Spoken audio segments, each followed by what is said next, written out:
Petani di Nagari 3 Koto Awo Malintang, Padang Pariaman, menjerit karena mengalami gagal panen. Penyebabnya adalah padi yang mereka tanam terlambat diberi pupuk. Akibatnya banyak padi yang rusak dan sawah mereka menjadi puso. Biasanya, dalam 1 hektar, petani bisa memanen 5 ton gabah kering. Namun sekarang, mereka hanya bisa memanen setengahnya, sekitar 2 hingga 3 ton per hektar.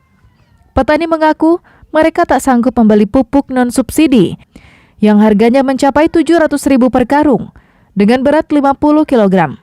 Harga ini sangat mahal dibanding harga pupuk subsidi yang hanya Rp130.000 per karung dengan berat yang sama. Anehnya, pupuk subsidi kerap hilang di pasaran, sedangkan pupuk non-subsidi selalu tersedia. Untuk itu, petani menuntut pemerintah serius menangani permasalahan pupuk bersubsidi agar penyalurannya sampai ke tangan petani. Pasalnya, masalah pupuk bersubsidi ini merupakan lagu lama yang selalu berulang setiap tahun.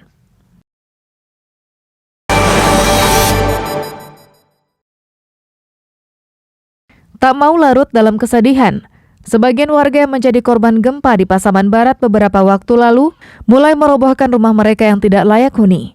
Usai dirobohkan, puing-puing yang masih bisa dipakai kemudian dikumpulkan kembali.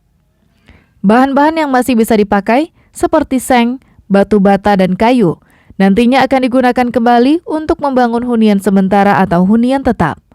Langkah yang dilakukan warga ini layak dijadikan contoh bagi korban gempa lainnya.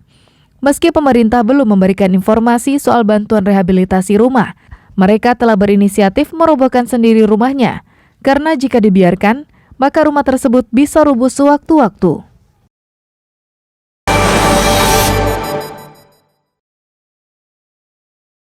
Sejak pemerintah melepas harga minyak goreng kemasan ke mekanisme pasar, kini harganya menjadi mahal, yaitu berkisar Rp22.000 hingga Rp25.000 per liter. Setelah harganya naik, persediaannya kini melimpah dan banyak tersedia di toko swalayan hingga warung kecil di Kota Bukit Tinggi. Namun mahalnya harga minyak goreng kemasan ternyata menimbulkan persoalan baru. Warga kini beralih ke minyak goreng curah. Akibatnya, minyak goreng curah pun diburu dan menjadi langka.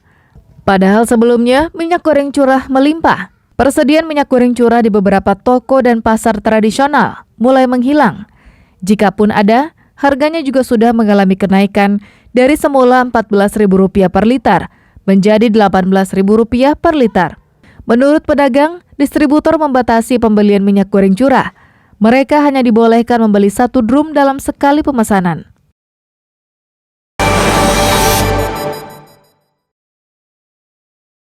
Kasus korupsi yang melibatkan pengurus KONI Padang memasuki babak baru. Agus Suwardi, mantan ketua KONI Padang yang diperiksa jaksa, menyeret nama ketua PSP. Menurutnya, hibah senilai 500 juta yang diperuntukkan bagi klub sepak bola di Padang merupakan perintah ketua PSP waktu itu. Hal itu disampaikan pengacaranya usai Agus Suwardi diperiksa sebagai tersangka. Mungkin mengeluarkan uang begitu saja. Semua tentu ada perintah dari ketua. Itu ya Bang ya? Ya. Diperuntukkan untuk kegiatan PSP. Ketua PSP tahun berapa itu Kak? 2000 berapa Bang?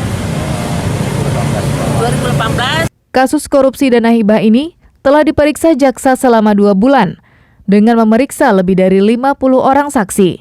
Namun hingga kini, kasus yang merugikan negara lebih dari 2 miliar itu, jaksa baru menetapkan 3 orang tersangka, yakni Agus Suwardi, mantan ketua KONI Padang, Davidson, wakil ketua 1, serta Nazar, wakil bendahara 1.